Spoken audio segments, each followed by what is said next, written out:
केबी तक का अपलोड कर लेंगे फोटो, और 10 केबी से 20 केबी का सिग्नेचर आप यहाँ पे अपलोड कर लेंगे। देखिए दोस्तों, फोटो सिग्नेचर अपलोड हो जाने के बाद यहाँ पे डिक्लेरेशन आपको देखने को मिल जाती है, तो इसको एग्री कर लेना है। एग्री करने के बाद ये कैप्चा जो दिखाई दे रही है, कैप्चा यहाँ पे फिल करेंगे और प्रीव्यू बटन का। दोस्तों, एसएससी के इस नए वीडियो में आप सभी का बहुत बहुत स्वागत है। एसएससी सीएचएसएल 12वीं पास के लिए ऑनलाइन लिंक एक्टिवेट कर दिया गया है। तो सीएचएसएल का फॉर्म कैसे भरना है स्टेप बाय स्टेप इस वीडियो में हम लोग देखने वाले हैं। ठीक है, तो देखिए नोटिफिकेशन भी आ चुकी है, आप इसे डाउनलोड करके देख भी सकते हैं। फिलहाल अगर आपको लिंक वगैरह देखना है और या फिर डिटेल देखनी है इस नोटिफिकेशन की, तो आप रोजगारबिहार.com से भी देख सकते हैं। यहाँ पे आपको सारा कुछ देखने को मिल जाएगा, जैसे सीट कितनी है, ठीक है, और कब से कब तक ऑनलाइन होगा, कब एप्लीकेशन फीस जमा होगी। अगर आपके फॉर्म में कुछ गलती हो जाती है तो देखिए 14 से 15 जून के बीच में आप इसको सुधार भी सकते हैं। पेपर 1 का एग्जामिनेशन अगस्त 2023 में आयोजित की जाएगी। यह सब जानकारी आपको यहाँ पे देखने को मिल जाएगा। एप्लीकेशन फीस के रूप में आप देखेंगे कि जनरल ईडब्ल्यूएस ओबीसी के मेल कैंडिडेट को सिर्फ 100 रुपये लग रहा है। बाकी जितने भी कैंडिडेट हैं सभी महिला को कोई पैसा नहीं लग रहा है। SC ST को भी कोई पैसा नहीं लग रहा है। उम्र यहाँ पे आप देख पाएंगे, योग्यता 12वीं पास है सभी पद के लिए, तो यहाँ पे आकर चेक कर सकते हैं।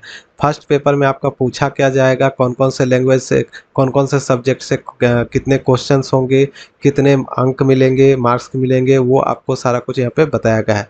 इसके अलावा यहाँ पे सिलेबस वगैरह की जानकारी पूरी दी गई है और ऑनलाइन करने के लिए लिंक भी यहाँ पे दिया गया है। और चलिए यहाँ पे मैं क्लिक करके आपको दिखा देता हूँ कैसे स्टेप बाय स्टेप ऑनलाइन करना है। तो जैसा इस पे क्लिक करते हैं तो ये आपका एसएससी की वेबसाइट खुल जाती है। तो देख सकते हैं खुल चुका है। अब क्या करना है आपको, यहाँ यूजर नेम में देखिए यहाँ पे जो दिखाई दे रही है, यूजर नेम में अपना रजिस्ट्रेशन नंबर डालेंगे और जो आपका पासवर्ड है, ठीक है, जो भी आपका पासवर्ड है वो यहाँ पे डालेंगे और ये कैप्चा यहाँ पे डाल के लॉगिन कर लेंगे। अगर आपने पहले से कभी रजिस्ट्रेशन नहीं किया है तो रजिस्ट्रेशन का वीडियो रोजगारबिहार.com पे उपलब्ध है। यहाँ से अगर आप लोग देख सकते हैं कि रजिस्ट्रेशन कैसे होता है। फिलहाल मैं यहाँ पे डायरेक्टली लॉगिन करके दिखा रहा हूँ। तो लॉगिन करेंगे और लॉगिन करके अप्लाई करना शुरू करेंगे। अब दोस्तों आपका डैशबोर्ड खुल जाएगा। यहाँ पे आपको आपका नाम भी दिखाई देने लगेगा। यहाँ पे क्या करना है, देखिए सबसे ऊपर में ही आपको लिंक मिल जाती है, combined higher secondary 10+2 level examination 2023। यहाँ पे डेट वगैरह भी बताया गया है। सबसे पहले आपको अप्लाई वाले लिंक पे क्लिक करना है, ठीक है, अप्लाई वाले लिंक पे क्लिक कर लेते हैं। अब यहाँ पे आते हैं तो देखिए सबसे पहले आपका जो पूरा डिटेल है रजिस्ट्रेशन वाला वो आपको दिखाई देने लगेगा और यहाँ पे कुछ नहीं करना है। नीचे आते हैं तो यहाँ पे डायरेक्टली अब जो है आपको सिर्फ सेंटर सेलेक्ट करना है, ठीक है। तो पहला सेंटर आप कहाँ रखना चाहते हैं वो सेलेक्ट कर लेंगे, फिर दूसरा सेंटर कहाँ रखना चाहते हैं परीक्षा के लिए वो सेलेक्ट कर लेंगे। तो इसी प्रकार से 3 सेंटर यहाँ पे आपको दिखाई देंगे, तीनों आपको सेलेक्ट कर लेनी है। फिर मीडियम ऑफ एग्जामिनेशन सेलेक्ट कर लेना है, यानी किस भाषा में आप परीक्षा देना चाहते हैं वो आपको सेलेक्ट कर लेना है, ठीक है। तो मैं यहाँ पे हिंदी कर देता हूँ और फिर यहाँ पे मीडियम आपको दोबारा से सेलेक्ट करके वेरीफाई करना है, तो मैं दोबारा से हिंदी सेलेक्ट कर लेता हूँ।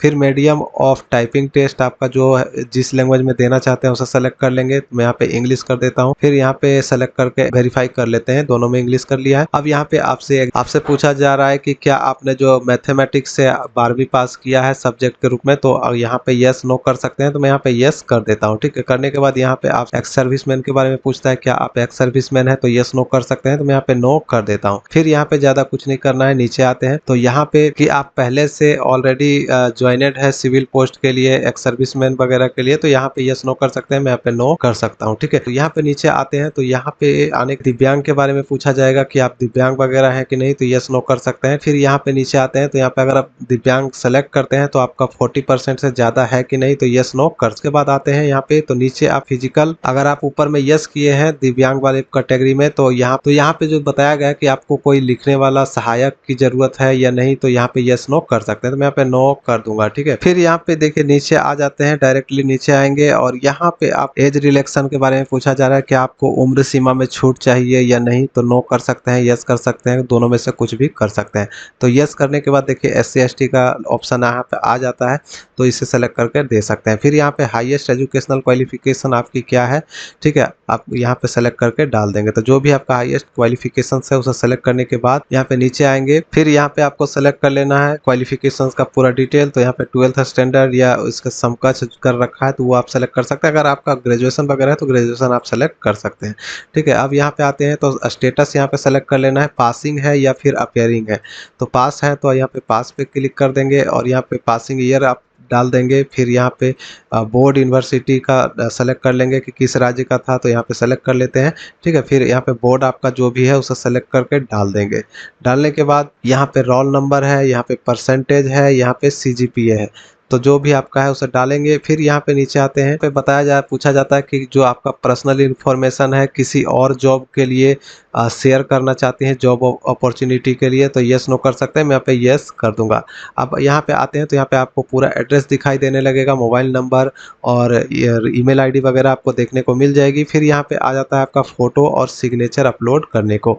तो फोटो आप 20 केबी से 50 केबी तक का अपलोड कर सकते हैं, जो कि 3 महीने से ज़्यादा पुराना नहीं होना चाहिए। देखिए यहाँ पे बताया गया कि 9 फरवरी 2023 के बाद का होना चाहिए फ़ोटो। तो यहाँ पे पहले यस टिक कर लेंगे, उसके बाद ही यहाँ पे फ़ोटो जो है अपलोड करेंगे। 20 से 50 केबी तक का अपलोड कर लेंगे फ़ोटो, और 10 केबी से 20 केबी का सिग्नेचर आप यहाँ पे अपलोड कर लेंगे। देखिए दोस्तों, फ़ोटो सिग्नेचर अपलोड हो जाने के बाद यहाँ पे डिक्लेरेशन आपको देखने को मिल जाती है, तो इसको एग्री कर लेना है। एग्री करने के बाद ये कैप्चा जो दिखाई दे रही है, कैप्चा यहाँ पे फिल करेंगे और प्रीव्यू बटन पे क्लिक कर लेंगे। उसके बाद आपको प्रीव्यू देखने को मिल जाएगा, जो आपका आवेदन फॉर्म में डिटेल है वो सारा कुछ देखने को मिल जाता है। देखकर यहाँ पे चेक कर लेंगे, सब कुछ अगर ठीक है तो सबमिट करेंगे। और अगर आप जनरल कैटेगरी से हैं तो आपको 100 रुपये का एप्लीकेशन फीस जमा करना है। यहाँ पे आपको पेमेंट का ऑप्शन मिल जाता है, तो पेमेंट पहले कर लेंगे, ठीक है, उसके बाद ही सबमिट करेंगे। अब यहाँ पे मैं बात करता हूँ, यहाँ पे देखिए अगर आपका कुछ गलती है तो आप एडिट मॉडिफाई पे क्लिक करके पहले सुधार कर लीजिएगा, उसके बाद ही सबमिट करना है। तो चलिए मैं यहाँ पे मैंने सारा कुछ चेक कर लिया है, तो सब कुछ ठीक है। यहाँ पे सबमिट बटन पे क्लिक कर देते हैं। अब यहाँ पे ओके बटन दिखाई दे रही है, ओके पे क्लिक करेंगे, ये आपका सबमिट हो जाएगा। आपका फॉर्म जो है कंप्लीट रूप से कंप्लीट हो जाएगा। इसको आपको प्रिंट आउट को निकाल के रख लेना है। फाइनल सबमिट होते ही दोस्तों आपको देखिए यहाँ पे प्रिंट का ऑप्शन मिल जाता है। यहाँ पे चाहे तो आप इस पे ओके करके ओके भी कर सकते हैं, या फिर प्रिंट पे क्लिक करके आप प्रिंट भी कर सकते हैं। तो यहाँ पे मैं पहले प्रिंट कर लेता हूँ। देखिए प्रिंट आउट यहाँ पे डाउनलोड हो रहा है, तो इसे सेव कर लेते हैं और ये डाउनलोड हो गया। अब यहाँ पे देखिए अगर ओके बटन पे क्लिक कर लेते हैं तो देखिए अब यहाँ पे फिर से आपका डैशबोर्ड खुल जाता है। अगर आपका किसी कारण बस पेमेंट अटक जाता है या पेमेंट नहीं कर पाते हैं, तो अब यहाँ से आप डायरेक्टली पेमेंट कर सकते हैं, या फिर प्रिंट आउट नहीं निकलता है तो आप यहाँ पे प्रिंट पे क्लिक करके प्रिंट आउट भी निकाल सकते हैं। ठीक है, तो जिस पे भी आप क्लिक करेंगे तो प्रिंट आउट भी निकल जाएगा। और अगर आप चाहें तो एप्लीकेशन फॉर्म भी स्टेटस वगैरह भी देख सकते हैं। देखिए एप्लीकेशन स्टेटस यहाँ पे दिखाई दे रहा है, तो स्टेटस भी देख सकते हैं। पेमेंट का वेरिफिकेशन भी यहाँ से कर सकते हैं। तो सारा प्रक्रिया मैंने आपको दिखा दिया है। उम्मीद करता हूँ दोस्तों वीडियो आप लोगों को अच्छी लगी होगी, तो ज़्यादा से ज़्यादा वीडियो को शेयर कर दें। और पूरी डिटेल आपको रोजगारबिहार.com पे उपलब्ध है, सिलेबस से लेकर ऑनलाइन लिंक तक, नोटिफिकेशन वगैरह सारा कुछ यहाँ पे दिया गया है, तो आकर आप लोग चेक कर सकते हैं। तो मैं मिलूंगा नेक्स्ट वीडियो में नेक्स्ट अपडेट के साथ, तब तक के लिए बाय, जय हिंद।